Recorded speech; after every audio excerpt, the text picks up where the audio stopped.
need an executive. Hey, what do you think about, I know we only have a minute. You think you're I going was to going to come in mention, or what? probably in the meeting, all right? If we shot for a walking tour of the 9th, do a really abbreviated meeting on June 9th. Just have to show up casual, and we can try to schedule an agenda so we're not quick, and then just do it that too. We don't leave it up to That's all right. That's what I was thinking. You're golden for one spot. That's number one spot. And here you have things for me. Perfect, thank you. Rabbits, I think. So. No, they're little lambs. They're not rabbits. I didn't really pay. Come on, know the difference between lambs and rabbits. Turn it off today? Yeah, I'm gonna turn it on. It's not a new one. It's my new person. So I put my other picture in that one. They fine. All right, guys, we're less than a minute to get started. If I could get everybody to turn their cell phones to off or inaudible, that would be greatly appreciated. I like that phrase, inaudible. I got some masking tape, Connie. And, appreciate everybody being here. Once we get the on-air sign, we're gonna get going because we got a long agenda tonight. All right, and it looks like we're on the air, so I'd like to welcome everybody to the April 14th, 2022 City Council meeting. At this time, we will have an invocation led by Senior Minister Andy Spencer of First Church of Christ here in Xenia, followed by the Pledge of Allegiance led by Councilwoman Rebecca Dean. If you would all please rise. Let us pray. Dear Father, thank you so much for this beautiful day that we can enjoy in this free nation. Thank you so much for the privileges that we have. We're always thankful for the men and women who died to give us those freedoms and continue to put their lives on the line to not only help us to continue those freedoms, but also to guard our freedoms and interests around the world. God, we're reminded of how tough it could be in some parts of the world where people starve to death, and Ukraine and Russia with the war and families ripped apart, and I just pray for peace, God, there. And God, I know we have a lot of problems in the nation, and I'm sure even Xenia has quite a few things they have to work through. But thank you for the privileges we have here, the abundance we have. Thank you for the abundance of food and clothing and shelter, and yes, God, I pray that even more shelter for the homeless will be provided in the near future. Thank you so much for the council men and women and the people that are part of this group that work hard. Probably don't get a lot of thanks. Probably more gripes and posts that are negative than positive, but I just want to lift them to you, give them an extra blessing as they make decisions. And thank you for the people that are here and watching that are concerned about what's going on in the town here. God, I thank you for the many men and women that serve in many capacities, whether it's the fire women and men, the police women and men, the people that are working in our schools. It's been a crazy couple of years with COVID, and they're ending another year. And I just pray for peace. I pray that the teachers and students will finish well and be able to matriculate to the next grade. Thank you again for this meeting, and I pray that you'll bless everyone involved in Jesus' name. Amen. Amen. Allegiance to the flag of the United States of America and to the republic for which it stands, one nation, under God, indivisible, with liberty and justice for all. Thank you, Pastor Spencer. Thank you, Councilwoman Dean. At this time, we'll call the meeting to order and ask for a roll call, please. Vice President Urschel? Here. Councilman Scrivens? Here. Councilwoman Dean? Here. Councilman Branham? Here. Councilman Dean? Here. Mayor May? Here. President Smith? Here. Next on our agenda is approval of minutes from the March 24th, 2022 regular meeting. This time I'll entertain a motion to accept the minutes as written. I'll move. Moved by the Vice President. Do we have a second?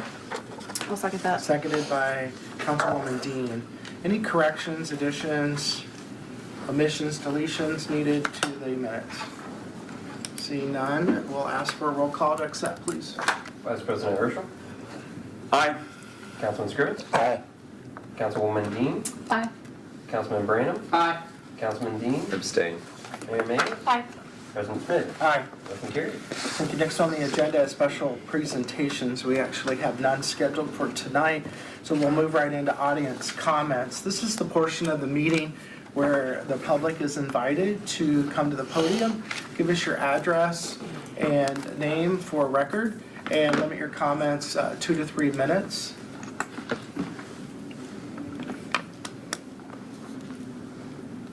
Okay. Hi, my name is Thomas Sizemore. I'm glad to hear about what you're doing with Lexington Park and what the community's doing with it. Another thing I got an issue with is Zinnia's got a large community of homeless people, okay? And everybody needs to get together and figure out how to help them get back to, there's jobs everywhere. If you can't walk out of this building right now and get a job, you got a problem. And I'm talking about with, like IDs, Social Security cards, stuff that you have to get a job. But another thing, I've seen a little bit what's going on with Lexington. I got 8 plots up there, and for the last, I think, 3 years, I've had a bunch of them up there. I've never had no problem with people. I can go in that park, I feel safe. Shawnee, I've seen gunfire. I've seen shell casings laying around by the gazebo. Pedophiles hanging out by the playground. Yeah, that needs to be concentrated, but you just need to look at how to stop that. I wouldn't, if I had a little kid, I'd have him on the shirt collar. But Lexington, the playground's back, okay? Everybody that's up there, they walk, and there's none of them's pedophiles. But it sits back, and the community watches them. And they know who's supposed to be up there and who's not. Is that my 3 minutes? Thank you. Thanks, man. Mr. And Stein. I want to apologize to this lady. I think the last time I met Xenia, I said, "Are you with us?" I apologize for that because I didn't put in my head. There's other jobs that you do than this. And you kind of nodding off. You probably don't remember it, but anyway, I apologize to you. You're good, no big deal. Mr. Sizemore, for the record, can we get your address, please? 943 East Church Street. Thank you. Right. Anyone else care to come to the podium at this time?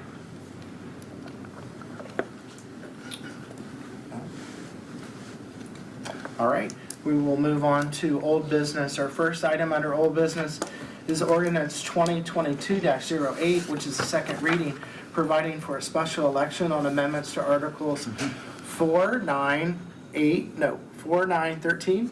Is that right? Okay. I got to know my Roman numerals. 14 and 15. Right? Did I get it? Okay. Of the Charter of the City of Xenia. This set elections to be held on the same date and times as the August 2nd, 2022 special election. This was introduced by Councilman Scribbins at our previous meeting.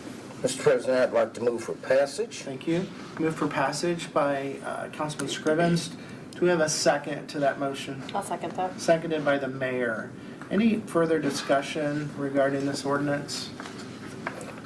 Just like, Mr. President, just like for the citizens to know that there's no wholesale change being made. We're just moving toward the future with this revision. As we're kind of refurbishing the old language and facing the future. So with that, Mr. President. All right, thank you, Councilman Scribbins. Anyone else? All right, this time we'll seek a roll call, please. Council President Urschel. Aye. Councilman Scribbs. Aye. Councilwoman Dean. Aye. Councilman Brand. Aye. Councilman Dean. Aye. Mayor May. Aye. President Smith. Aye. Motion carried. Thank you. Our next item on the agenda is Resolution 2022, letter Q. This is also a second reading authorizing the purchase of a one-ton dump truck chassis from Stoops Freightliner through the ODOT Cooperative Purchasing Program. Also authorizing the purchase of a bed, salt spreader, and snowplow unit from K.E. Rose Company through the Sourcewell Government Purchasing Program. This was introduced by Councilwoman Dean at our previous meeting. I'd like to move for passage, Thank Mr. you. Move for President. passage by Councilwoman Dean. Do we have a second to this? I'll second that. Thank you. Seconded by Councilman Branham. Further discussion on this matter? Okay, not seeing any, so we'll go for a roll call, please. Vice President Urschel. Aye. Councilman Scrivens. Aye. Councilwoman Dean. Aye. Councilman Brand. Aye. Councilman Dean. Aye. Mayor May. Aye. President Smith. Aye. Motion carried.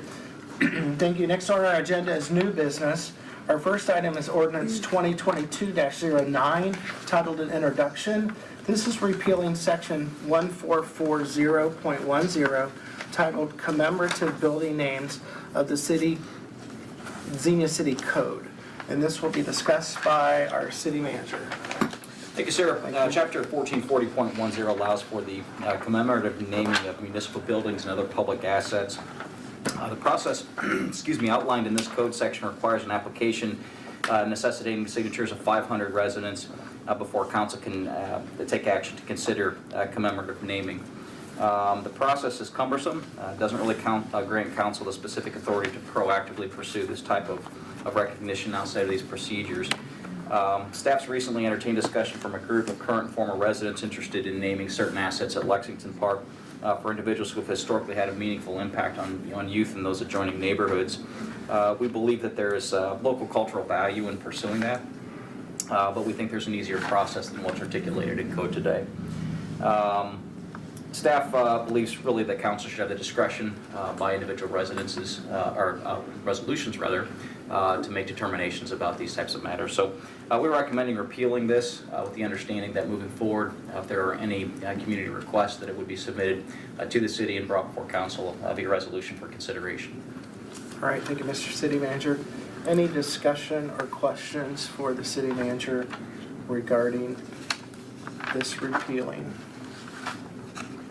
All right, I think that's pretty straightforward. No, I just want to commend you guys on Brent on looking that up and just like you said, making it easier for us to move forward on these items. So that's great. All right, thank you. Tonight we're seeking an introduction. Who would care to do that? I'll introduce it, Mr. President. Thank you. Introduced by Councilman Scrivens. Our next item is Ordinance 2022-10. This is also an introduction amending the official zoning map for the city of Xenia to rezone 2 parcels totaling 10.2 acres located at 441 Ledbetter Road from R3 attached residential district to a P1 public and institutional district. Mr. Naaman? Thank you, sir. The applicant for this rezoning request is the First Church of Christ of Xenia, which currently occupies an existing approximately 40,000 square foot church facility located on the 2 subject parcels. As noted in your agenda report, the parcels are situated between the Greene County Office Complex on Ledbetter Road and the Ledbetter Road Church of God to the west and east respectively. The South Hill single-family home subdivision is located to the north. There are basically agricultural and undeveloped plots in Xenia Township to the south. The First Church of Christ property is designated as an R3 zoning. The church wishes to install an electric message board and may wish to pursue the addition of a banquet facility in the future. Both of these are not permitted in the R3 district. A P1 district designation would allow the signage and would also facilitate the applicant's potential future growth plans. Additionally, religious institutions are permitted by right in the P1 district, but only as a conditional use in the R3. Future expansions would not require public hearing under the P1 zoning. The existing R3 zoning allows single-family and multi-family housing and conditionally allows a number of institutional uses, including religious institutions. The P1 district does not permit multi-family housing, but allows many institutional uses by right, along with a limited number of commercial uses. The existing R3 zoning predates construction dates of most of the portions of the church. City staff found the P1 district's purpose and standards to be a better fit for the property's current use, the surrounding neighborhood, and the intent of the proposed zoning district and the property owner's future plans. With this in mind, staff believes that rezoning is merited, given all of those factors. On April 7th, the Planning and Zoning Commission conducted its required public hearing and subsequently voted to recommend the rezoning to City Council. So this evening, staff is recommending introduction of Ordinance 2022-10 10, which would allow for the body to consider this request at your next meeting. All right, thank you very much. Any questions for Mr. Merriman regarding this rezoning? Mr. President. Yes, sir. Thank you, Mr. President. I'm familiar with R1, R2, R3, B1, B2, B3, I1, I2, I3, but I'm not familiar with P1. What is the P1 designation? I'm going to ask Mr. Forstner to come forward as our subject matter expert. He can give you a much more thorough and It's our succinct city answer. planner, ladies and gentlemen. Thank you. Yeah, the P1 district it's called the Public and Institutional District, and it permits what we call institutional uses. That consists of things like places of worship or other types of nonprofit uses, cultural facilities, banquet facilities, a limited amount of office usage as well. And it also is geared toward public uses like government buildings, for instance. So you see P1 applied to a lot of government facilities like the county and the city, excuse me, as well as several church properties. And over the years, a number of churches have requested this type of rezoning, a lot of times because they want that LED signage, but also because they're on major roadways and it just makes sense for them. So it allows those institutions to grow, develop without having to go back for a public hearing every single time. It just facilitates that type of growth. Athletes in Action is another example that they're a planned unit development, but it follows the P1 zoning. Right. That's another example of the type of use you can see. Thank you. Thank you, Mr. Does that President. answer your question? Yes, sir. Very good. Any other questions for either Mr. Merriman or Mr. Forstner? I will mention that at the Planning and Zoning meeting last Thursday, there were no comments or opposition on this rezoning. And one final comment, Mr. President. Yes, sir. That your church is next door to this church that's applying for this. Is that correct? Who, me? Yes. No, I don't attend this church right now. No, but but This your is- former church was next door. Correct. This is my former church. Yeah, that's what I thought. Yeah, Okay. yeah. Thank you, sir. Yeah. So this is also the church that puts on used to put on the big 4th of July program pre-COVID. Right. Before COVID struck. Yeah. Right. Thank you, I'll sir. introduce. Pardon? I'll introduce. Introduced, thank you. Introduced by Councilwoman Dean. Moving on is an introduction to Ordinance 2022-11. This is amending the official zoning map for the city of Xenia to rezone 23.43 acres located at the terminus of Tremont Road from an R1B, one-family residential district, to an A1 agricultural district. Mr. Merriman? Thank you, sir. The subject property was recently acquired by John and Rachel Howard, who are the applicants. This was a purchase property from the city of Xenia. The property was undeveloped and the applicants, or excuse me, I should say the property is undeveloped. The applicants intend to operate a, quote, forest farm on the property, which would consist of activities including tapping maple trees for syrup, establishing mushroom colonies, planting vegetables, and raising honeybees for honey collection. The applicants also desire to build a barn on the property for processing of crops and storing equipment used at their property. Longer-term plans include potential maple syrup processing or maple processing, marketing of crops, limited lumber harvesting, and they'd like to construct a home. Aside from the barn and the house, the intended uses meet the definition of agriculture, which is already permitted under the R1B district as currently zoned. However, barns specifically are not recognized with that designation. They are most closely associated with that of a greenhouse or nursery, again not permitted in the R1B district, but they are allowable in an A1 district when associated with an agricultural use. The desire to add a barn is therefore the principal reason for the rezoning request. Staff found the rezoning request to be reasonable, to conform with adjoining use, and given the market limitations in the area, worthy of support for rezoning. So this evening we are recommending that council introduce the ordinance, which is 2022-11, so that the issue might be brought to the table for full discussion. Thank you. Any questions for our city manager on this item? I'll introduce. Any questions? Okay, thank you. She was going to introduce, but I have a question. Yeah, we have it introduced by Councilwoman Dean, and we'll answer your question at this time. Go ahead. In terms of water service, depending on where they site the home, how do we negotiate that? Yeah, we'll have access is, I mean, it's a city property, so they're. I mean, it's 23 acres there, so they could be all the way back on the 22nd acre. So it would be the same as we would with any other residential. We'll have a meter stop location. They'll be responsible for carrying that service lateral to whatever. So theoretically, I could have a 22-acre lateral. Yeah, I guess. I mean, it's going to have to go through the engineering process and make sure that it's approved pursuant to city code, but the property owner will be responsible for the extension of the service line on their property. Thank you, sir. Thank you. All right, thank you. Our next item, Resolution 2022, letter R, also is seeking an introduction to award the bid and authorize the city manager to execute a contract with Barrett Paving Materials for the 2022 street paving program. Mr. Merriman, would you care to enlighten us? Thank you, sir. It's been the policy of council to focus a majority portion of available general capital resources on rehabilitation of roadways through our annual street paving program. In recent years, we've been focusing on maintaining thoroughfares in order to promote economic growth opportunities. This priority has been affirmed by our Public Service and Utilities Committee. For 2022, staff has solicited bids for the rehabilitation of two important thoroughfares for this annual program iteration. Those would be Bellbrook Avenue from Colorado Drive to the city's western corporate limit, and Ledbetter Road from US 42 to State Route 380. On March 24th, 3 bids were received for these street restoration projects. The low bid was received from Barrett Paving Materials Incorporated. This was at a price of $744,468.36. The Barrett bid came in below the engineering estimate, and the city has utilized Barrett previously for similar projects and found their work to meet our local expectations.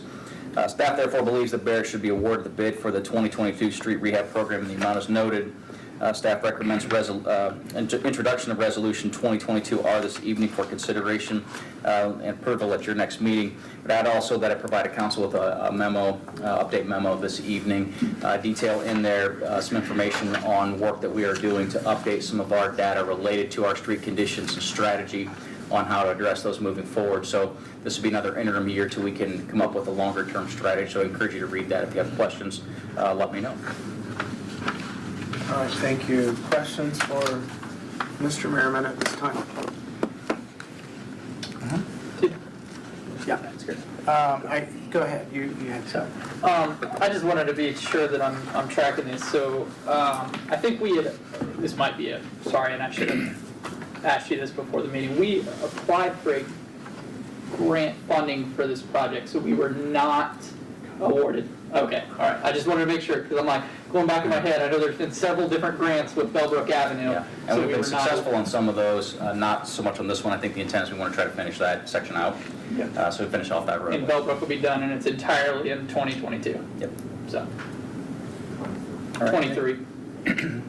Thank you. Councilman Scrivens? So now with this would pretty much knock out most of our arteries. So at what point now would we start looking to get into the plats and into the main area of the city? Well, recognizing that 2023 is a very busy project year for engineering, for example, we have grant dollars to repave North Detroit from Church Street to the corporate limit. Right. That's just going to prepare people now. That's going to be a big interruption. But that's a really good opportunity with grant funding to pay for the vast majority of that. So that and several other projects next year, mostly concentrated again on thoroughfares, will keep us quite busy. As I point out in the memo that I provided you this evening, and I recognize I just gave it to you before the meeting, I had an opportunity to read it, but we are in the process of working with the firm that did our PCI update last, which was in 2019. And we've contracted them to update, project forward through their formulary process to give us updated numbers, with the intent that, as I described in the piece in the memo, that over the course of this year, working with council and engaging in a broader community discussion, that we're starting to piece together a longer-term funded strategy that would help us get into neighborhoods and get significant rehabilitation on neighborhood streets. And I'm just going to tell you right now, that is an extraordinarily costly venture. There are not sufficient revenues today, even if we're able to free up some operating dollars for that purpose. A funded long-term strategy is going to take additional financial resources to accomplish. But your point's well taken, Councilman. We're doing a good job catching up on our thoroughfares, and I think we can probably even demonstrate that in some of our PCI ratings. The condition of our neighborhood streets continues to deteriorate, and as a result, our overall citywide PCI has continued to slip, despite the fact that we've been averaging probably around $1 million, $1.5 million per year over the last 5-6 years with grant monies and local resources as well. I'm afraid to say that the annual amount that it's going to take for us to get back to good standing is probably going to need to be 3 to 4 times that to get us where we need to be.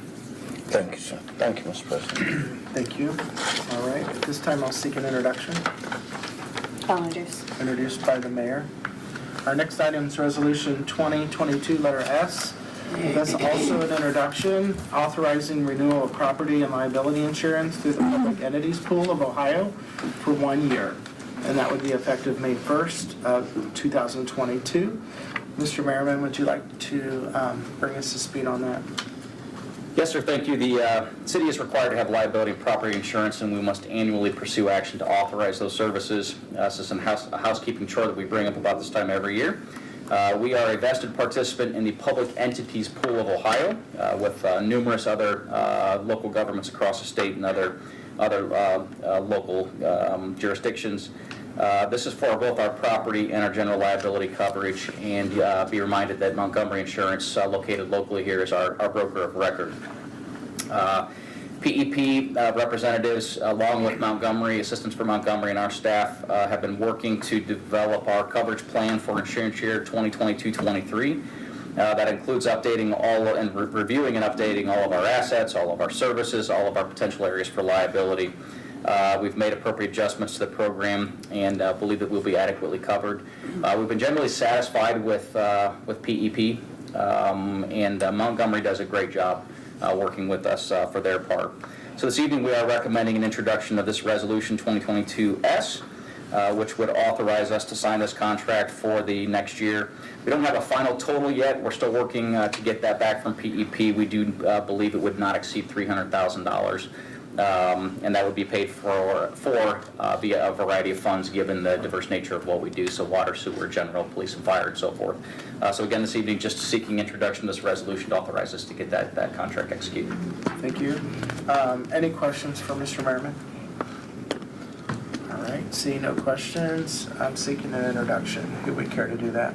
I'll introduce. Introduced by Councilman Branham. Thank you. Our next item is Resolution 2022, letter T, seeking an introduction to approve the final plat, authorizing the city manager to execute a subdividers agreement for Eaton Bridge, Section 1, and it is a subdivision. Mr. City Manager. Thank you, sir. The Arnold Development Company is pursuing implementation of the new Eaton Bridge subdivision. This is located near the intersection of Lower Bellbrook Road and Van Eaton Road. The item presented this evening involves the first section of Eaton Bridge, the preliminary plat for which was approved by Planning and Zoning Commission on June 3rd of 2021. Section 1 encompasses 20.192 acres and will create 47 single-family home lots, 2 duplex lots, and 3 open space utility lots. A new section of Greystoke Drive will provide the entrance from Van Eaton Road and will connect with the existing Greystoke Drive in the next section. Most proposed lots will be located on the newly created Hawkshead Street and Bayberry Avenue. Adequate sanitary sewer and water capacity are available via connections with the Sterling Green subdivision at Greystoke Drive. Sanitary sewer service will require a proposed lift station and a force main extending from the lift station to the existing Greystoke Drive, both of which will be built in Section 1. The first section will also establish the subdivision's primary common open space area, which will consist of green space, subdivision's detention basin, walking paths, and landscape mound buffers between homes and Van Eaton Road. A homeowners association will be established to maintain that open space area. Pursuant to the city's land development code, the applicant has submitted construction design drawings for planned streets and utilities. Planning and Zoning Department, Engineering Division, and Fire Division have all found these drawings to be acceptable. Planning and Zoning Commission approved Section 1 final plat on April 7th. with the specific conditions as detailed in your agenda report, and I think there were 7 or 8 of those conditions that must be complied with. Land Development Code requires all final plats to receive Planning and Zoning Commission approval. Council approval is additionally required if the necessary public improvements have not yet been installed, as in this case. Council approval is also required to authorize execution of the subdividers agreement that establishes the requirements for public improvement, construction, bonding, and so forth before and after the plat is recorded. The proposed subdividers agreement incorporates the conditions required by Planning and Zoning Commission, and Resolution 2022T, as presented this evening, would approve this final plat, authorize the execution of that subdividers agreement. So with all of that being said, staff is supportive of council introduction of this to allow this forward movement of this first section of the Eaton Bridge subdivision. Thank you very much. Questions for City Manager regarding the plat? I'm just waiting for my colleague to ask how we're going to take care of the infrastructure. Ask. That horse has left the barn. And we're going to have to do it, right? That's right. So, Please, go ahead. yeah, so this is great, getting development, but the cautionary tale is, just like we said, we can't maintain the existing roads in the current subdivisions, and we're adding how many additional linear miles of roads that'll be in good shape now, but 20 years from now they won't. So, Then we'll all be gone. well, no, our intent, and we've got it, we're going to talk about our objectives for this year, is to put together a plan for our strategy for funding our infrastructure, right, which is stormwater and parks and roads and all those things, because each year we incur additional debt to the city because we defer maintenance of $2 million on streets, which the bill has to be paid at some point, right? So having said all that, we've got 20 years to figure this out, so that we've got a plan. At least we got some lead time. We've got a plan by the time it's time to start working on these roads, that they'll just be part of the process. And I'm just I'm hoping that that's the councils, and we'll all be long gone here, but let's hope that the council that shows up here Seriously, speak for 20 Settled in. we'll have Levi's kids here on council. He's got to get a wife first. I know. But I'm telling you, we got 20 years. Come on, Cody, we got 20 years. Mr. President, Your kids will, and my great-grandkids will hopefully call us blessed that we actually laid something together and have a plan, so that they're not inheriting additional debt at that time. So. just one question, Mr. President, for Board of Zoning Appeals. When this came before BZA, what was the con of this? I know what the pros are. What were the cons? Yeah, it was PZA. PZC. Fine. Yeah, the one that you chaired. Yeah, Planning and Zoning Commission. Overall, there was a couple of individuals that showed up of the neighboring township properties that were a little bit upset about it. More on the Van Eaton side, and I think possibly maybe a representative from the church that was there. Overall, they were upset, of course, because it's very similar to any other development. Oh, well, we were told that it was never going to be developed out. Yeah. Well, and that's the typical response that I feel like that people are promised that, but they just don't know. You know what I mean? Or they don't ask the city, hey, is there a possibility that this could ever be developed, that sort of thing. Sit down with Brian and discuss that. Yeah, I would just add, Mr. President, that, 2 points. One is that there are several large tracts of undeveloped land that were incorporated into the city back in the 2000s, with the intent that there'd be additional build-out. And so, as council's already begun discussing, there are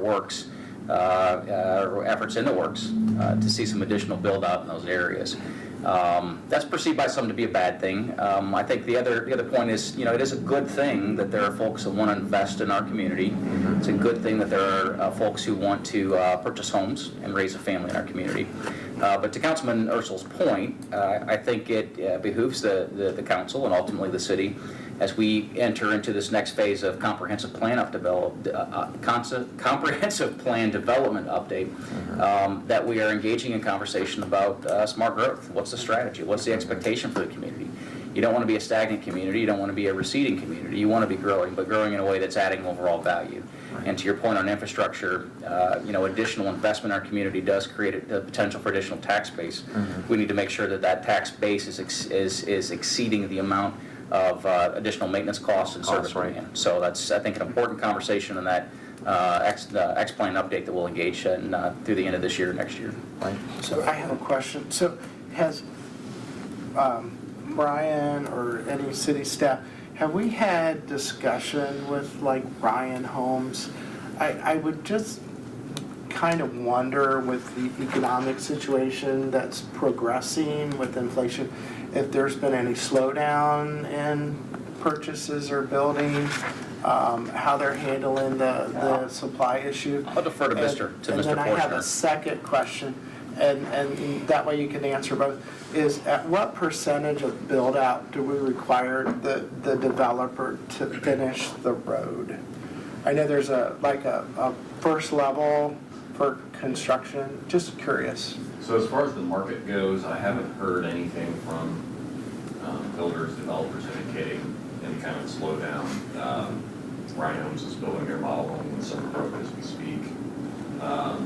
The developers are, 3 subdivisions are still moving forward and willing to invest, combined millions of dollars in streets because they have confidence that the homes are going to sell. So I haven't seen any pullback in that now, with interest rates going up.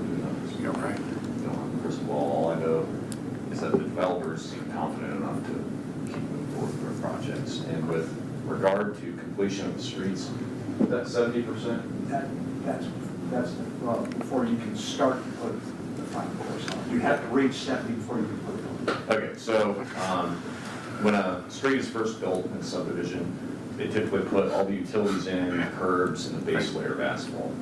Then once at least 70% of the lots are sold and built upon, that's when we start allowing them to put the final course of asphalt on, which is the last step, one of the last steps before it's formally accepted by the city. So it's usually 70% of lots. Okay, just curious. All right. We used to have a loophole, and that led to a couple streets in, I forget the neighborhood, that didn't, was a part of Sterling Green, yeah. That, we didn't have, there was no requirement to maintain the bond, that, the development basically ended with recession and so forth.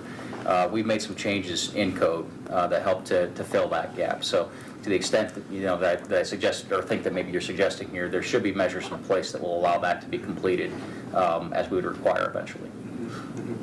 Yeah, and I would point out that there are a lot of conditions for this that the developer has agreed to. That was asked for by planning and zoning, so thank you. And this has been zoned residential for quite some time, correct? Right, there was a previous subdivision approved on a conceptual basis, I believe,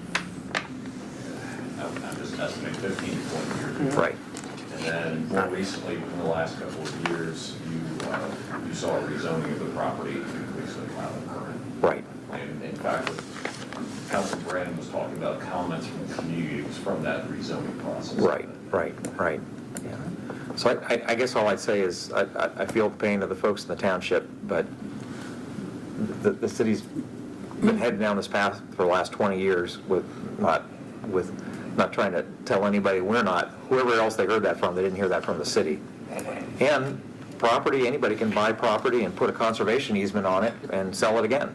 And I know that's costly, but that's what the folks up at Yellow Springs did, and they bought put all the conservation easements all the way around the city up there so that certain things wouldn't happen. So those people have the right to do that. It's expensive, but if you want to ensure that you don't have building next to you, you can do that. But we have no requirement or desire to impose conservation easements on ourselves for the township's sake. So.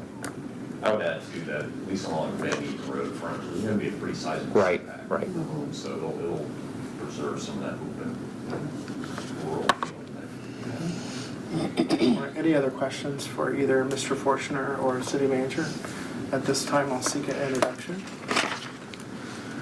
I'll introduce. Introduced by Vice President. Thank you. Our next item is Resolution 2022, letter U. This is seeking an introduction, authorizing a use agreement with Beyond Motors LLC for the use of city-owned bike trail property located and adjacent to 1307 North Detroit Street. Mr. Merriman? Thank you, sir. Beyond Motors LLC is in the process of acquiring the vacant former auto service facility at 1307 North Detroit Street. Beyond Motors is affiliated with the Key Chrysler Jeep Dodge Ram Fiat dealership located on North Detroit Street here in Xenia. They intend to relocate the dealership's auto service functions to this 1307 North Detroit Street site. The rear driveway for that 1307 North Detroit Street location is actually located on city-owned parcel that contains a portion of the Little Miami Scenic Trail. There's an existing lease agreement between the current property owner and the city that allows this driveway to be utilized for ingress and egress to the site. However, the lease agreement does not permit its assignment to the prospective purchaser. Instead, that new purchaser must enter into a new use agreement with the city in order to continue using that rear driveway. The city has established a precedent of allowing businesses to encroach upon bike trail property subject to a use agreement. Several of these bike path use agreements have been authorized in the past few years. That includes the driveway at the new Casey's, as well as some expansions for the building and patio and bike path connections for Nick's Restaurant there in North Detroit. Not allowing usage of the rear driveway will harm the marketability and usability of this 1307 Detroit Street location. We feel it would make a prolonged vacancy at that site more likely. The automotive group has a valuable presence in Xenia. We believe their connection with Beyond Motors should be recognized, and we should promote this new venture, which would backfill this property that's been vacant for quite some time. The proposed use agreement replaces and terminates the former lease agreement with Robert and Lois Spitz. The resolution authorizing the use agreement contains a contingency that Beyond Motors must complete its purchase of the property before the use agreement is executed. Further, any additional improvements of the area are subject to agreement or review on a case-by-case basis and have to be approved by the city. So we'll have an awareness if they seek to change that.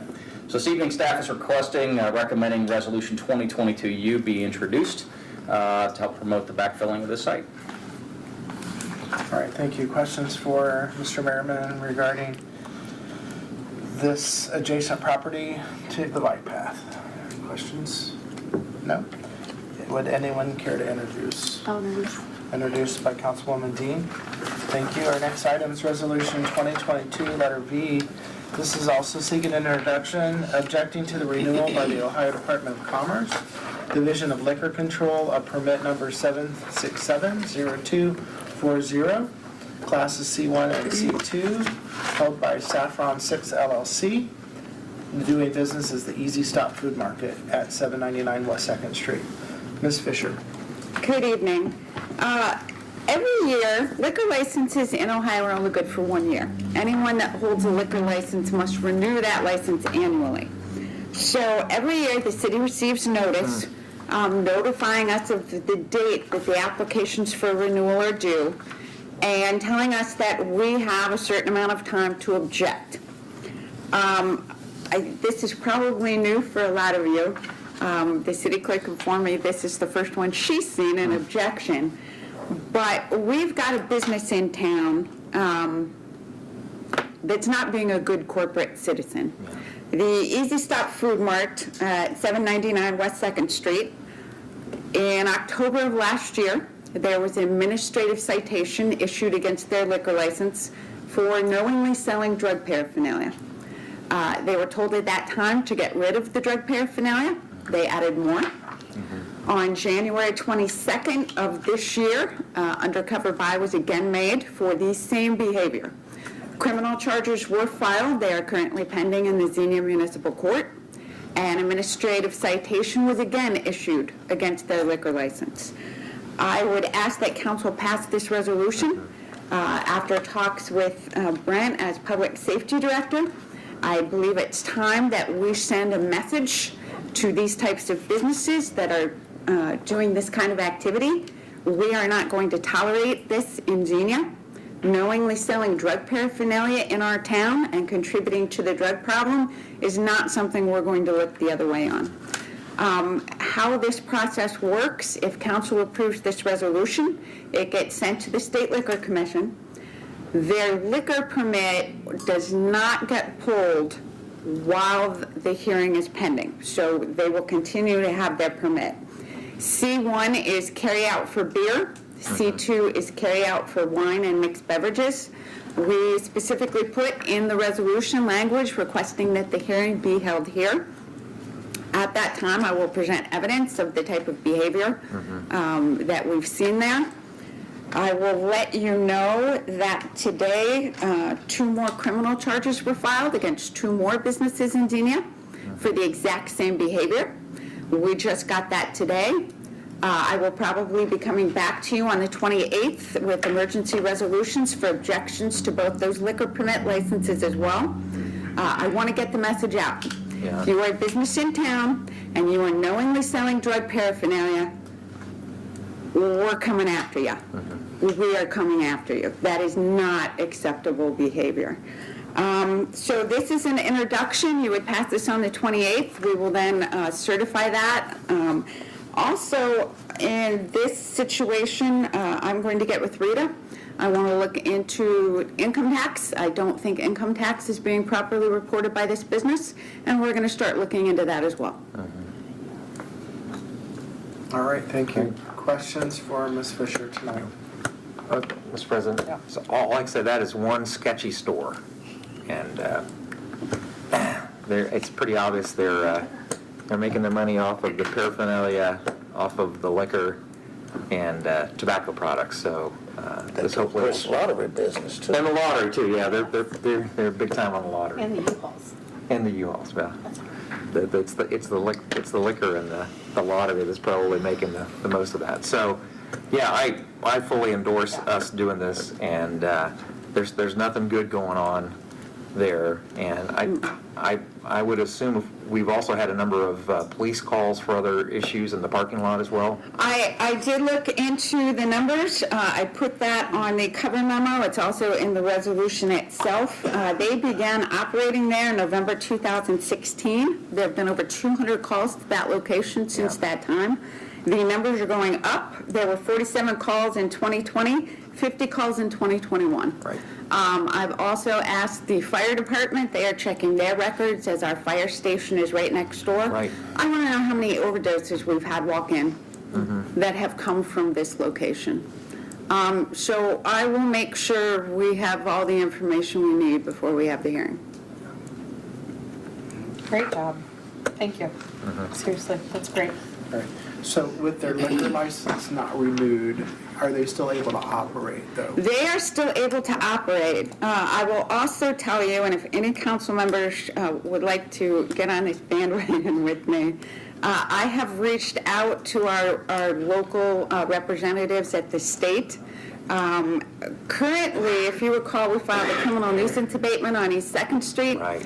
We did that under 292514F, which if there's a conviction for knowingly permitting drug use, it's per se a criminal nuisance abatement. I would like the state to change the law, 292514, one section off, to also make the knowing sale of drug paraphernalia something that I can come after you for a criminal nuisance abatement on. I'm not getting any traction at the state level. If any council members would like to help me with that, we need to be going after these businesses. This kind of behavior in our town is not acceptable, period. All right. Thank you. Any other questions for Ms. Fisher? At this time, I will seek a motion to introduce. Introduced by the mayor. Thank you. And that'll come to council vote at their next meeting. Is that correct? Okay. Next item is an administrative motion. This is approving the city's budget priorities for the year 2023. Mr. Merriman, that's all yours. Thank you, sir. The city's charter requires the city council must annually approve budget priorities for the ensuing fiscal year's budget cycle. By charter, these priorities must be approved no later than July 1st, yet staff has worked with our budget and finance committee to be a little more proactive with this in order to incorporate and align priorities from the start of our tax budget process rather than 2 or 3 months into that process. The Budget and Finance Committee met on March 10th to discuss budget priorities for 2023.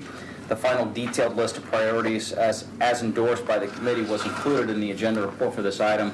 But I'll note, at a high level, the priority categories, which included the following.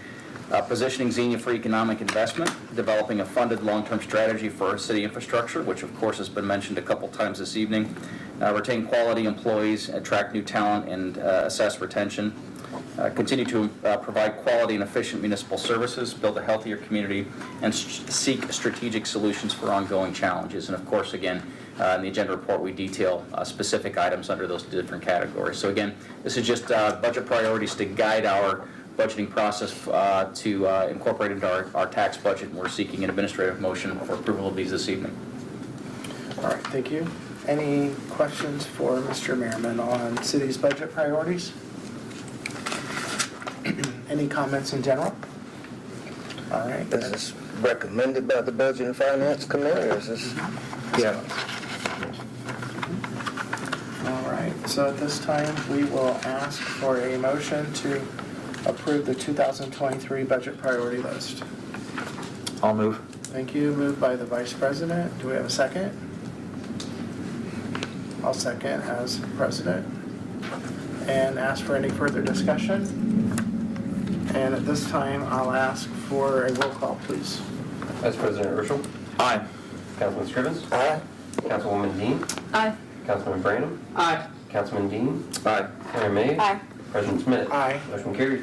Thank you. Our next item is also an administrative motion. This is endorsing Xenia Town Square redevelopment concept, authorizing the creation of a Xenia Town Square redevelopment plan, and authorizing negotiations of a master development agreement with the Dillon Corporation.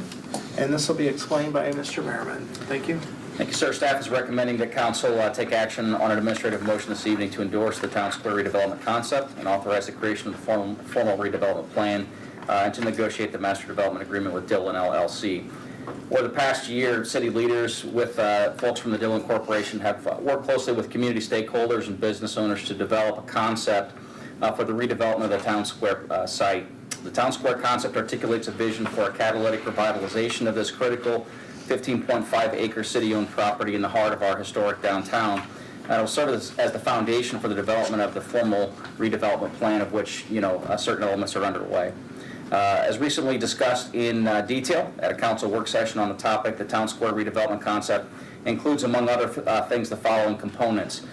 Demolition of the existing rear building with relocations of existing tenants to new buildings or other locations as dictated by tenant needs. Reestablishment of portions of the historic street grid in order to promote accessibility in a walkable pattern that complements the historic downtown. Establishment of a permanent sustainable destination with strong streetscape elements, and which again connects to our existing downtown infrastructure. Vibrant public plaza in the center of the site, which would be framed by new mixed-use buildings.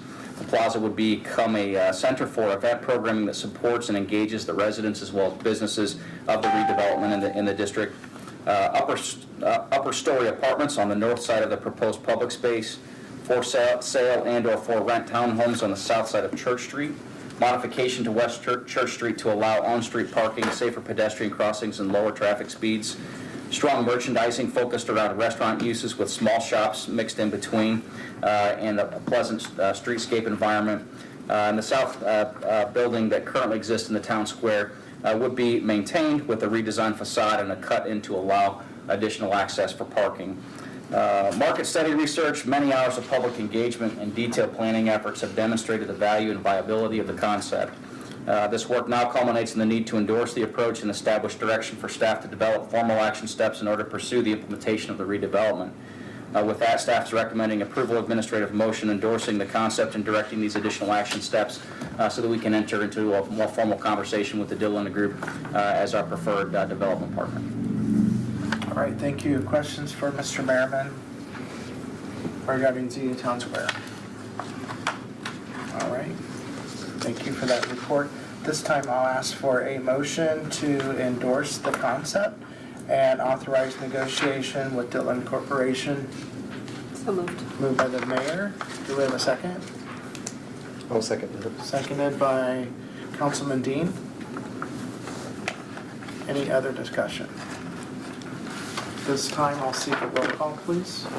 Vice President Urschel. Aye. Councilman Scrivens. Aye. Councilwoman Dean. Aye. Councilman Branham. Aye. Councilman Dean. Mayor Mays. Aye. President Smith. Aye. Motion carried. Thank you. Our next item is a administrative motion approving the scheduled bills tonight at the total amount of $301,000. Mr. Duke, anything important for us, or not important, but everything's important, specific that you would like to discuss? I just note that you will see the scheduled bills in revised format tonight out of the new system. This is the format that we plan to submit the scheduled bills in moving forward. It's pretty close to what we provided in the previous system. If council has any tweaks they'd like us to explore, we can certainly take a look at how feasible that is to tweak. And I'd be happy to answer any questions that you have about the bills this evening. All right, thank you. Questions for Mr. Duke? Do you have one? No questions. No questions tonight, so I'm going to move for a motion. So moved. Moved by Councilman Scrivens. Do we have a second to pay the bills? I'll second that. Seconded by Councilman Branham. Can I get a roll call, please? Vice President Urschel. Aye. Councilman Scrivens. Aye. Councilwoman Dean. Aye. Councilman Branham. Aye. Councilman Dean. Aye. Mayor Mays. Aye. President Smith. Aye. Motion carried. Thank you. Next on our agenda is appointed official reports. So at this time, we'll just go ahead and finish out with Mr. Duke, his time. Anything for us tonight? Yeah, just note that on Monday, April 18th, is the tax filing deadline, both for federal taxes as well as state and local municipal taxes. The Regional Income Tax Agency administers the city's tax. On our behalf, Xenia residents can file their Xenia taxes by going online and do it electronically through Rita's website. They can drop their tax returns in the drop box here at the city admin building. They can mail in those tax returns, and then they also can come into the city facility here at 107 East Main Street here in Zinnia, and the Rita staff would be happy to help and assist taxpayers with preparation of their return here as well. So several options for filing those returns, but residents do want to make sure that they get in or that they make sure that those are filed by Monday the 18th. What are your hours that day? I think it's 8 to 5. 8 to 5? Yeah. Okay. Mr. President, so Ryan, what is, can you briefly go over the consequences for not filing in the city of Xenia? Well, you will be assessed penalty first and interest for any, well, there's a penalty for not filing, and then there's interest that would be associated with not filing that return in a timely fashion as well. The city can pursue criminal charges for lack of or failure to file, but we can also go through a collection process. We would likely file with the Ohio Attorney General's office a request that they pursue through their collection efforts any money that we know is due. Of course, if you don't file, at that point, we don't know what the amount due is, and so we'd go through a different process in trying to... So if I understand, I should address this to Madam Law Director. This is a misdemeanor of the first degree to not file in the city of Xenia? I don't think we made it in M1. I don't remember the classification of it. Well, when I looked it up last week, it looked like it was an M1. So. It might still be. We really At least what was on our haven't had a website. lot of those lately. Failure to file can be a criminal charge, however. If we do know what you owe or you don't pay what's owed, then I believe the Ohio Attorney General has the authority. They can intercept any federal or state return. Correct. That's due you. The reason I'm bringing this up is even if you don't owe taxes, you're required to file That's unless correct. you're under the age of 16 or over the age of 65 with no income. Correct. Everyone else in the city of Xenia is required to file even if you owe no taxes. Correct. That's correct, with a few exceptions. So if you have already filed for disability, for example, there are scenarios where they've already essentially proven to the city that they are required to file. So there are a few, either you file for exemption or you meet one of the criteria that you've listed. So there's a lot of folks out there that believe at the federal level you don't have to file if you have no income. There's no penalty. But at our local level, you are required to file, even if, in the majority of cases, even if you have no income, you are required to file. That is correct. And if you were to fail to file, we could file criminal action against you and you could wind up in court. Right. Yeah. In which case you not only have fines, but you have court fees. Correct. As well, right? So if in doubt, file. Well, just file, don't doubt, just file. And the flip side of that is, it's very easy to file because there's a one-sheet preparation sheet. You can actually have Rita do your filing for you. You just fill the information out, and if you have no income, say, I have no income, check that off, sign it, and turn it in at the drop box outside, or here at the window, and Rita will complete the rest of the filing for you. Correct, yeah, it's really as simple as checking a box if you have no income. Right. Yep. All right, thank you. Any other questions for Mr. Duke? If not, we're going to go right to our Madam Law Director tonight. Thank you. Well, first of all, my apologies if I got a little worked up on the liquor permit resolution, but to have businesses in town that are knowingly doing things to harm our community just to make a few bucks, that's very upsetting. The only other thing I had, Mayor Mayes, you were shaking your head, if you will maybe work with me to see about getting some changes at the state. Absolutely.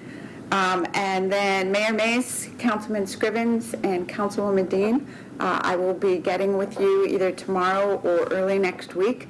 We need to schedule a legislative review committee meeting. We have some rewrites, more rewrites to the Xenia City Code that we need to run by the committee. Thank you. I will say that Easy Stop place did have a number of lottery winners, so we did collect some income taxes off of that, right? So maybe, There's that. I'm just saying, maybe there was a silver lining to this. Well, if there ends up being a conviction on the knowing sale, I will also be contacting Lottery Commission about pulling their machines. Great. Good job. All right. Anything else for Madam Law Director tonight? All right. We will move on to Mr. City Manager. Thank you, sir. Just a couple of items this evening. The city clerk received an inquiry from a resident about street sweeping and concerns of debris and litter on streets.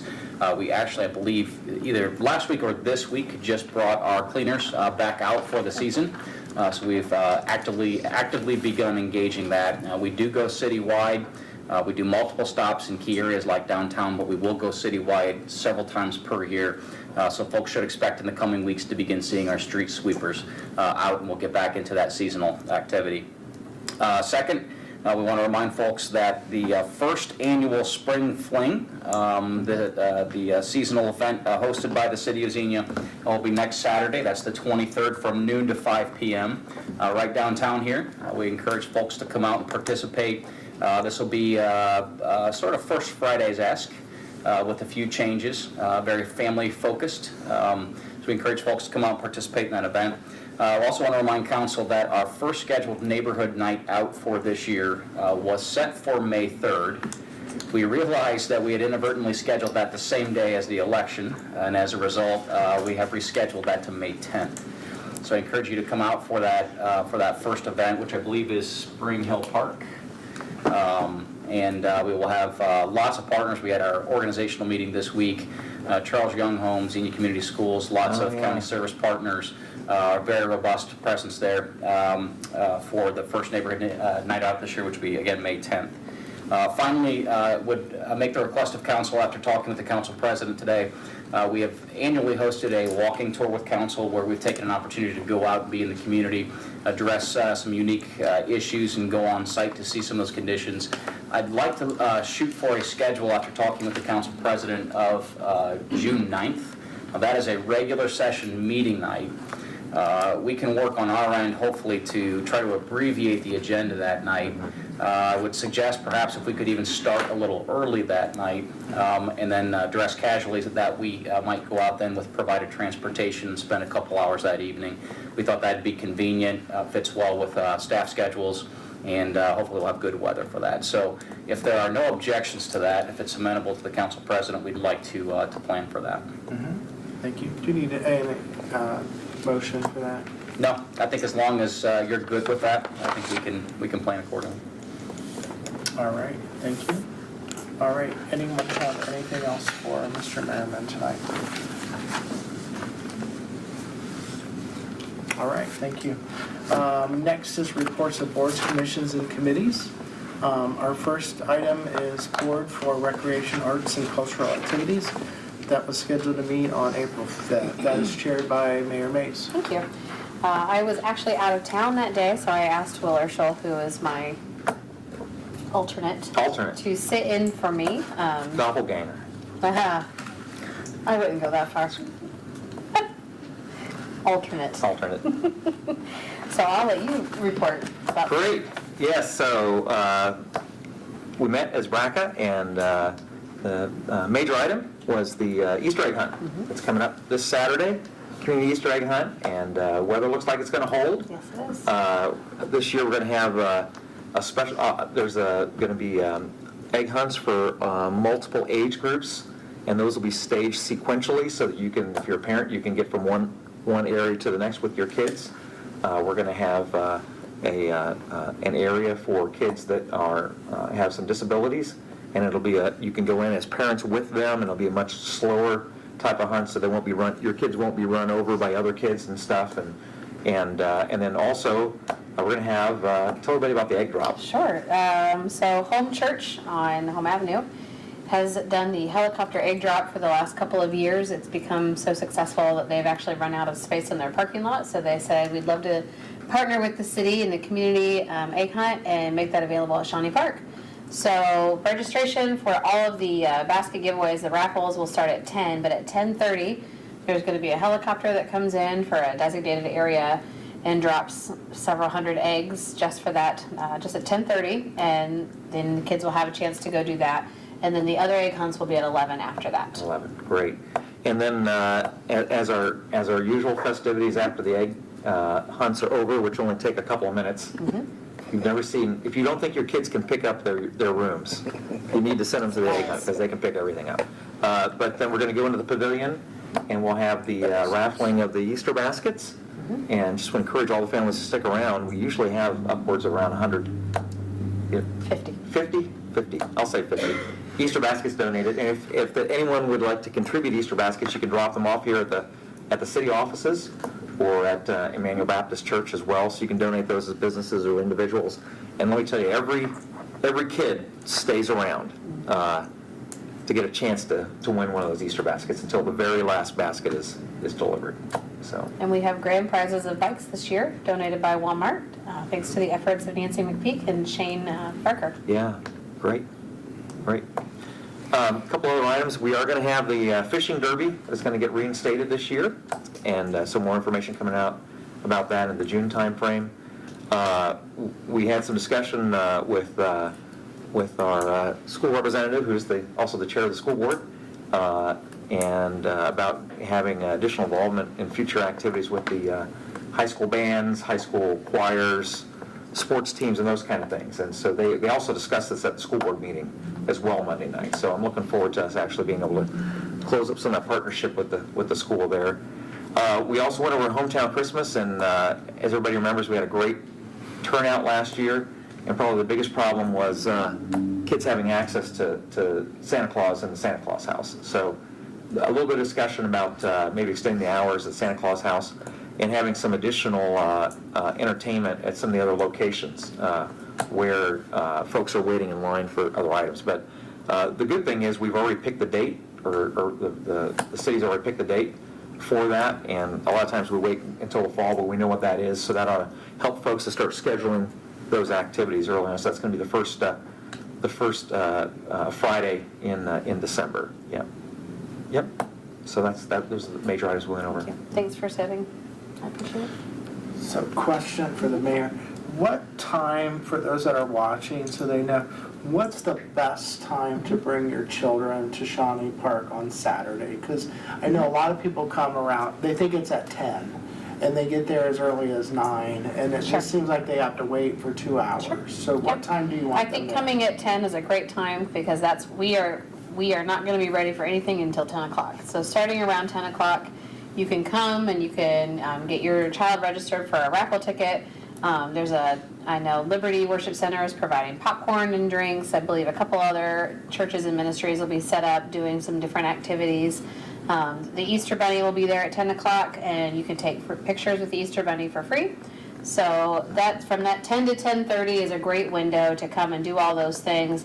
The helicopter's coming at 10:30. I'm sure that won't take very long either.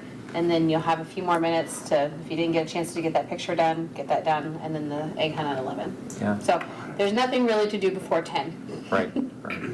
unless you want to help set up. Yeah. And I'd encourage the other council members to come and get up on the stage and help us pass out the Easter basket. It's always a great time to be there and pass out the baskets to the kids. All right, very good. Any questions for Braca? All right, thank you for that report tonight. Our next is Planning and Zoning Commission, which met on April 7th. Actually, 4 items met and were reviewed. Those cases were a rezone of existing church at 441 Ledbetter Road. That was introduced tonight from R3 to P1. The next item was a final plan of Eaton Bridge Section 1. That was also motion tonight for approval. The next item was a PUD change at Grandstone Trace. That is for property located on Fairground Road. That was approved by Planning and Zoning, and that will be brought to council at a later date. And then the last item was a rezone of 23 acres of undeveloped property at North Columbus Street, and that was brought to us tonight for the forest. So that was introduced as well. So does anyone have anything for planning and zoning tonight? All right, their next scheduled meeting is May. Yeah. What kind of public comments were there for the fairgrounds subdivision? There was just a few more questions on lot size. Some questions about the bike path, if that could be hidden or kind of some fencing there. Am I right, Mr. Forstner? But actually, the comment was if you're riding a bike, you don't want to be hidden. You kind of want to be visible on a bike path. That was kind of one of the discussions. Other than that, do you remember some of the other comments? There was concern about issues on current bike paths with correct. refuse Right. and things like that. I believe after the meeting, there was some discussion of the revised plan, which has a less direct routing of Hollywood Boulevard. I think people were happy to see that. Yeah. Brian, I just want to commend you on that because I know that was one of the early concerns that a number of residents had. And at least the feedback I got from a number of folks is when they saw that, they were feeling a lot more comfortable with the way you guys had laid, or you'd work with the developer to lay the streets out there. So, yeah. Good job. All right. Thanks, Mr. Forstner, for being here. All right, next is opportunity for council comments. So at this time, I'll start on my right side. We'll go with Mr. Branham. Did you bring something tonight to show the citizens?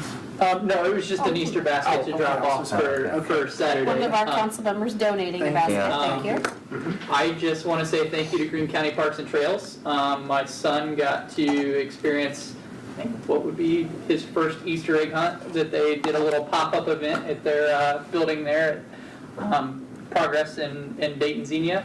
So he's prepared and ready for Saturday. So we'll be there, and he's ready to rock and roll. So. Is he bringing a big basket? Oh, no. I don't know about that, because we don't need all the candy at the house. But Awesome. All right, thank you, Mr. Councilman Branham. Any questions for Mr. Branham tonight? All right, Councilman Dean? Thank you, Mr. President. I don't really have anything to add tonight. Thank you. All right, thank you. Anyone have anything for Councilman Dean tonight? All right, Councilwoman Dean. I just want to say Happy Easter. I hope everybody gets to spend it at church with their loved ones for the real reason of the season. Or the day, whatever. Right. Potato, potato. All right, thank you very much. Anyone have anything for Councilwoman Dean tonight? All right, Councilman Scrivens? Thank you, Mr. President. Just a couple items. First, I want to congratulate Zinnia High School football assistant coach Bartley. He got honored as an assistant coach. A lot of times head coaches get all the accolades and assistants do all the grunt work. So Coach Bartley, good go. Also want to congratulate all of the ones who were inducted into the Zinnia High School Hall of Honor. I happen to know 4 of the 5, so Danny Cassidy and then our own Judge Lewis, he gets in this year. Cheryl Marcus, former school board member, and this fellow by the name of Evan Davis. He happens to be the son of Rodney Dale Davis, nephew of my deceased friend Elizabeth Phelps. He's a career foreign service officer, and he's had duty stations in South America and Europe and around the world. So then there's one lady who I do not know, but I want to congratulate her also. I think her name was Mrs. Long. Also, Mr. President, the charter review, the provisions are going to be coming up on the ballot, so there will be an election, and our issue will be on the ballot. I want to at least say congratulations not only to the Charter Review Commission members, Ms. Jeannie O'Callahan and Chelsea Garrett and Howard Horseman, and Ms. Nancy McPeak, who's here, and she's here for every city council meeting, and have to commend her for her civic prowess. So, Ms. Nancy, go ahead. I want to thank all of these charter review people, and the ones that you don't see are the law director who put in hours and hours and hours to make this right, our city clerk who puts in hours and hours and hours to make everything run properly, and then of course the mayor, she was a big part of this commission. So we valued everyone's input, and this was not an easy task. This task took a couple of years to generate our report, and we hope that the city will pass these new amendments, which will just basically update our charter. It'll take us from 1.0 up to 22.0, so we'll be ready for the future here in a minute. Mr. President, also, I'd like to see a possible cleanup weekend in Xenia where we actually supply a couple of dumpsters around the city and collect some of the solid waste at one point, whereas we're kind of dribbling and we have a service that goes around and gets a mattress or a box spring, and that's killing us. We need one Saturday, one weekend, probably in April or May, for cleanup, where people can, and then kind of have it monitored, because, you know, it'll get out of hand with excess solid waste, but I'd like to see a cleanup here in the city. Of course, the Easter walk is going to take place with Mr. Charles Huff and his annual foray. I've never been a part of it, but I'm going to try to be a part this year. I'm anxious for the helicopter drop of the eggs. Hope they don't fall at, what is it, S = 1/2 GT squared. Hopefully we don't get hit too hard when they fall out the helicopters. That's only the golden egg. Just watch out for that one. And I see the city now starting to put our banners up on our light poles. They're red and white, and then we got Zinnia blue and white. Want to encourage all the organizations in the city, churches, fraternity organizations, buy a banner, be on the flagpole, be a part of the action here, and it just shows your support. I'd like to congratulate Lieutenant Colonel Samuel Dallas. He's the commander of the Marauder Battalion at Central State, which is composed of Wilberforce University, Central State University, Wittenberg University and Cedarville University. And they're going to go to West Point, New York to compete in some type of drill or whatever it is that they do in competition. So we want to wish Lieutenant Colonel Dallas and all the fellows in the Marauder Battalion, go get them. So if it ain't a W, bring them back, bring the trophy back. But we want to bring something back, a blue ribbon or something. So, but with that, Mr. President, just want to say that God is still in the blessing business, and it's always the darkest before the dawn. All right, thank you, Councilman Scriven. Thank you, sir. Just to reiterate, that's Carla Long. That was Miss Carla, yeah, I didn't know her. Former principal of Tecumseh Elementary here in Xenia. So After Mr. Garcia. Yes. And just one final point, Mr. President. Today at the Greene County Commissioners meeting, they announced that they were getting $33 million ARPA funds, of which they're reserving a whole $1 million for nonprofits. So if you're a 501c3 and you got a pretty good game, you can qualify for up to $25,000. So all you 501c3s waiting for a shot in the arm, the county's got your shot. So that includes the initiative at Lexington Park. Want to try to tap that source of funds. So with that, Mr. President, yield back. Thank you. All right, thank you very much. Next would be Mayor Mays. Thank you. Thank you. Just the annual shout out to Rob and Danielle Eldridge and their toy show that was on March 26th. It was another huge success. I had a friend who was visiting from out of town. We took her to the toy show, and even she's from St. Louis, downtown St. Louis, and she watched and she said that nothing could have prepared me for this. I had no idea this many people would come out for a toy show. So it was fun to be able to show off our city that way and be proud of our local business doing such a great job. Had a couple meetings this week, or last couple of weeks, one of which I just wanted to mention specifically, Aaron Jobson. He's a local business owner, and it was a great meeting, and I wanted to give him a shout out because he asked if he could meet so that he could find out ways to better support the community. So yes, he wants to promote his business, and he's doing a great job, but he wants to find out where can I be involved, where can I donate my time and my resources, and he sees really good things happening in Zinnia. So I just wanted to commend him and thank him for being willing to, and I had a couple of things right away. Hey, here's some great things that could use some help, some different ways to volunteer in the community, and just jumped all over that. Councilman Urschelheim participated in the Made to Thrive conference, and that was on April 1st and 2nd at the Zinnia Community Center. And it was a faith-based conference, but what was so exciting is seeing people come from a lot of different places. I had a woman walk up to me. She lived in the Columbus area, and she just said, "Your community is amazing. I'm loving staying here." She was staying at the Hampton. She was very excited about some of the things that were happening within the community, and it was just great to see others from outside coming in and recognizing, again, there's good things happening, and enjoyed their time here. That same day, on April 2nd, I got to participate in the 311 Beauty Supply Store grand opening and the ribbon cutting.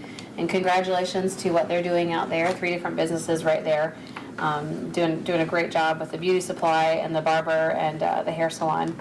On Dayton Avenue. Pardon me? Is that on Dayton Avenue? Allison. Yeah.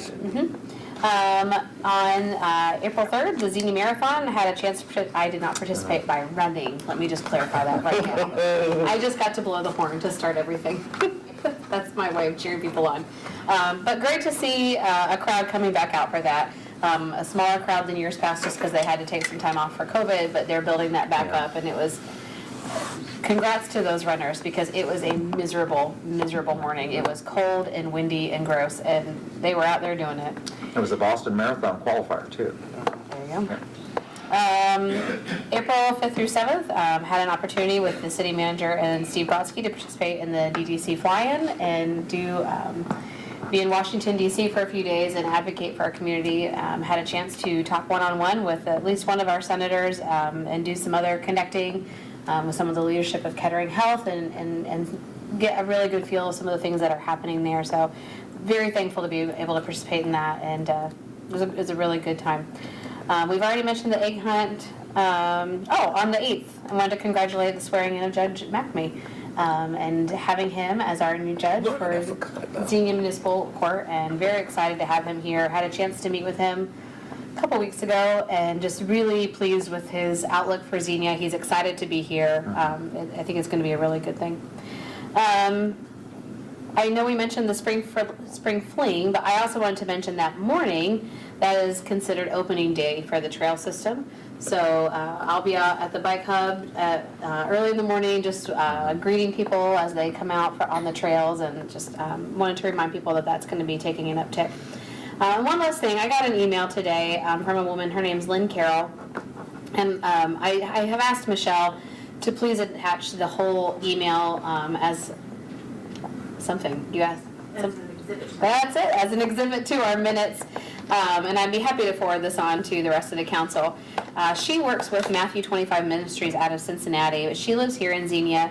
She has been asking local organizations, businesses, churches to participate in donations for Ukraine through Matthew 25 Ministries.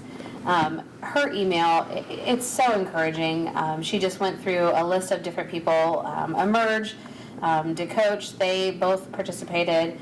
Feeder's Pet Supply, which is a brand new business here in Xenia. I don't even know if their doors are open yet. Are they open? Okay. Getting pet food, lots of pet food donated. Groceryland donated 21 cases of water, which they've also been donating apparently through other ways as well, over $5,000. Cedarville Pharmacy, John Sale Manor, the seniors that live in the John Sale Manor came together and were collecting items. She said they did an incredible job and raised several $100s as well. She just has a whole list of individuals and churches and just nursing homes, businesses, and her email is just glowing about how great Xenia did and the ways that Xenia has been supporting the efforts of getting donations for Ukraine. So again, this will be a great email to read through, and I really appreciate Lynn's taking the time to let us know what was happening. So that is all I have. All right, thank you. Anyone have anything for the mayor tonight? All right, next will be Vice President Herschel. Great. So I did get to attend the swearing in of our new Xenia Municipal Court judge. And let me tell you, the court chambers were packed. I mean, standing room only. It was overflowed into a separate court for a video display. There must have been 12 judges there as well, representing all of the courts in the county and some surrounding counties as well too. And he comes to us from the domestic relations court and the juvenile court, where he worked as a magistrate in both of those and had private practice before that. But just what other judges and other lawyers had to say about him, you can tell he's a man of high integrity. Very much so. And just good to hear from him and see just the tremendous support for our community. And I think he understands well that he has an opportunity to impact a lot of lives in our city through addressing misdemeanor cases there. So anyways, we're looking forward to working with him. I just had one question. I apologize, Madam Law Director, when you had a chance to talk. My understanding on the current opioid distribution is that one case has been settled, and Ohio has a roughly $800 million disbursement, and that the state has figured out a multiple tiered disbursement strategy where we as a municipality have a limited amount of funds that are being dispersed directly to us. Is that your understanding? If it's the one Ohio, I believe that is correct. Right, that's what I was talking about. Right, right. The other understanding is that there's a number of millions of dollars that are being provided to the county. And when, I don't know, Tom, if you were at that commissioners meeting during a work session, they were talking about how they were going to have representation for that. And so the mayor is going to be our representative for that distribution amount, which was distributed directly to the county. No. No? The county will get some. Every political subdivision in Ohio, village, city, township, county will get a certain amount of direct disbursement. Yes, and I was just talking about the directed monies that were given to the county. Yes. And the county had set up a group to help them manage that. And I believe the county group is for, The whole, to then appoint to the 10, for the Region 14. Right, and that was my other understanding, is that group was gonna be provide our representative to the Region 14, which will then go to the state, which will look at the disbursement of the other $500 million that the state has reserved at the state level. Yes, there will be a One Ohio Foundation, a private nonprofit foundation. They get the bulk of the money. If a local political subdivision, a 501c3 that provides services in Region 14 wants to apply for funding, they apply to that Region 14 board. The board either recommends or doesn't recommend it to the One Ohio Foundation, which is a representative from each of the different regions. And then the One Ohio Foundation funds directly to that private entity. So the Region 14 board itself will never actually have any funds. Right, that'll be a representative to the state board, which will be doing the disbursement of the funds. Correct. Okay, got it. I was at the school board meeting Monday night, and they're kicking off a summer intern program for high schoolers, and they mentioned a number of different places they were looking to place students through the summertime. And Brent, I don't know if maybe we could have some discussions with them about an internship with either the fire department or the police department. Absolutely, yeah. Or Right. public service. Or public service even, right, yeah, any one of those three. So they're actively looking for partners. Is there a key contact? I would say, I'd go to Gabe, just to let him know, and then we could go from there, right. But my ears just perked up when they were talking about that. I thought that'd be a great thing for us to start getting some folks used to our things here. We had a couple other just really good meetings with the gentlemen that they're calling themselves the Lexington Park Initiative now. And this is a group of men who are just committed to partnering with the city for some renovation and restoration, not only just of the park facilities, but of bringing activities back. And they have already laid out some activities they want to be doing this summer, and they've also been working hard to get some other folks to partner with us to fund improvements at the park. So they're not expecting the city to come forward, and we may not even be doing the majority of the funding, right, of that. And so, anyways, I just want to commend Ryan Baker on our side, who's been working with us to do some of that. We're not ready to announce any of those things yet, but there's some pretty exciting things going on there with that. But I thought it would be good. I don't know, Brent, are you okay if I? Yeah, I'm remiss. That's okay. I had a list of things to do and I just forgot. It was a rather robust agenda. Right. We're at a point where there's been a couple of us on council who've been working with these folks, but it would be good for us to let the city staff know if this is something we want to move forward on. And we're not ready to commit any funds from the city right now. I'm not saying we need to do this or that, but I think it would be good for us to pass an administrative motion which just signals the intent of the council, so that you folks know whether this really is our intent as a council to do this. So I'm just like to read off a paragraph here, and I think based on that would give the staff encouragement to continue to work with this group. My sense is we'll be coming back to the council with some specific proposals on some of the items. Some of the items this Lexington Park Initiative group I think they'll come forward and say, we'll take care of this piece of this ourselves. We're not even going to look for the city to fund it. They've got some ideas. There's some other things.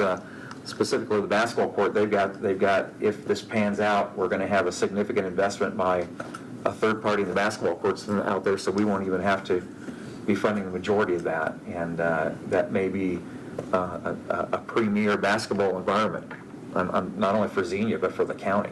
It could be, depending upon where that pans out. So some more things to hear there. But I'd like to read this, and then, Mr. President, if that's okay with you, I'd like to offer as administrative motion. And per rules of the council, we don't have to have those as written items, but... or is That's that- actually per the Xenia City Code, Code. what you just passed in 212. Right. So our code allows us to do this now. So let me read this. This is, the intent of the council is to work with the Lexington Park Initiative Group in improving the basketball courts, restrooms, parking, and signage in Lexington Park to support summer activities being planned by the Lexington Park Initiative Group. There's also the intent of the council, if this is productive, to seek improvements in other neighborhood parks with community group participation. And once again, we're not committing the city to any improvements of any of those specific items, but those are the items that they had come back to us and said that they would like to have improvements on. And any specific improvements, any of those items, we would come back to the council if we're going to expend any city funds on those items, or approve them to proceed on. We would have to do that. And their hope is that not only will this be an improvement in Lexington Park, but they want to take this to other parks in the city. And have been very impressed by these men to say, yeah, let's do this. And they say, we want to extend this out to other parks, i.e. not just to have the city improve the parks, but to extend their community group to establish activities at the other parks and get other folks involved in the other parks in the city. So I think this could be a great prototype for us moving out on some of the other parks as well too. And one of the gentlemen, what is Curtis's last name? Simons. Curtis Simons he's getting inducted into the National Broadcasting Hall of Fame tomorrow in New York, and he's going to talk about this tomorrow as part of his acceptance speech and say, this award is good, but he says my heart is involved with taking care of my community and being involved with my community. And he's really serious about it.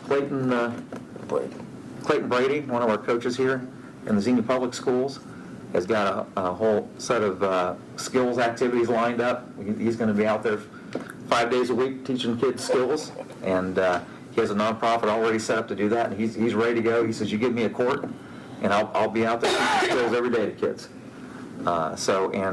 Those folks are also looking to coordinate with Central State, AIA, Wilberforce University, and Cedarville to get them to come out and do skills camps as well this summer. So they're ready to go. So anyways, I just like to offer that as a statement of intent of the council. Doesn't commit us to any funding, but at least it gives us a statement to our staff to know at least what our intent is, and then we'll come back at a later date as some specific proposals, and we'll get a vote on those. So, All right, thank you. Mr. Merriman, do you have anything else to add to that? or- No, just add that the staff had discussion with council last year that there are some maintenance items at Lexington Park and involving the basketball court and some other things that I think there's general consensus among the council. Those items weren't included in the budget this year because it was part and parcel of this broader conversation. But I think our maintenance staff does believe that we have some existing infrastructure there that is in need of some upgrade. So I would look perhaps at your next meeting that maybe we entertain a motion to authorize us to move forward with some of those things. We are also in the process working with the maintenance staff going community park to community park and doing an inventory of just deferred maintenance. And if we could just get out, and the plan is to begin this spring to do that in some of our other neighborhood parks. We can't change the world, but we can improve some safety conditions and just the general aesthetics of things. So in addition to Lexington Park, we're trying to carry that over already to some of these other neighborhood parks. Yeah. All right, thank you. So we have a motion on the floor as a statement of intent to begin work with the Lexington Park Initiative Group, and I'll seek a second. I'll second. Seconded by the mayor. Any discussion from council? Mr. President. And I'll just reiterate what Councilman Urschel said. As administrative motion, you as council are just giving staff direction to be able to go get prices for you. This is not a decision to formally do anything. That would come back to you as a formal legislative action. Right. All right, thank you for clarification. Yes. Councilman Scriven? Mr. President, I'd be happy to support the sense of the council resolution and compliment Councilman Urschel with his leadership on this particular issue. All right, thank you, Councilman Scrivens. Anyone else? All right, so we have a motion and a second, and we'll ask for a roll call, please. Vice President Urschel. Aye. Councilman Scrivens. Aye. Councilwoman Dean. Aye. Councilman Branham. Aye. Councilman Dean. Aye. Mayor Mays. Aye. President Smith. Aye. Motion carried. Thank you. Vice President Urschel, do you have anything else tonight? Nope. All right. Thank you very much.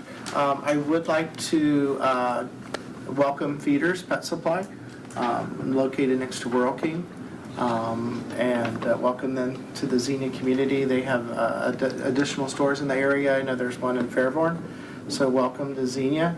I would like to thank a couple people. I'd like to thank our city manager for the report tonight. Thank you for that. We'll take a look at that, and we know you're super busy, so taking the time to get that done. Right. Thank you so much for that. Also like to thank our city clerk. Not only has she put together like the egg hunt flyer and the spring fling flyer, is that correct? But she also spent a lot of time putting together an insert that we'll see in the newspaper regarding the ballot initiative for May 3rd. It is quite verbose, but she spent a lot of time actually concising that down. Is that correct? The city clerk put all that together. Correct. She had to deal with cleaning up the exhibit that we had that had all the strike-throughs, so yeah, she did an amazing job. So there's a link on our website for citizens that can actually go to see the current charter, the strike-throughs, and the recommended revision by the Citizens Charter Committee. Correct. And again, I would like to thank the Charter Committee for their time and efforts. 2 years of meetings, and that was chaired not by a council member either. That was chaired by a citizen, and we did have council representation as well as city's representation, but I would really like to thank them for their efforts on that, and would ask anyone watching to please consider support of that ballot initiative on May 3rd. Also like to remind anyone watching, Xenia High School players, they will be doing a musical this weekend and next weekend. Into the Woods, I believe, is the correct musical. And Mr. Mattson leads that now. And that's not only, I think that's tonight, Friday and Saturday, as well as next weekend, Friday, Saturday, Thursday, Friday, Saturday. So we'd like to invite people to do that. Like to also wish everybody a happy Easter, happy Good Friday tomorrow. Xenia schools are out, so keep that in mind. Kids will be excited. A long holiday weekend. So I'd like to thank everyone who's watching tonight, and look forward to seeing them at the Easter egg hunt on Saturday. That's just a great activity. We take a lot of pride as council members for that activity that we're able to bring to the citizens with very little cost to the city. So with that, does anyone have anything else tonight? I'll ask for a motion to close the meeting. So moved. Moved by Councilwoman Dean, and a second, please. I'll second that. Seconded by Councilman Branham. Roll call, please. Vice President Urschel. Aye. Councilman Scrivens. Aye. Councilwoman Dean. Aye. Councilman Branham. Aye. Councilman Dean. Aye. Mayor Mays. Aye. President Smith. Aye. Motion carried. Thank you. Alrighty.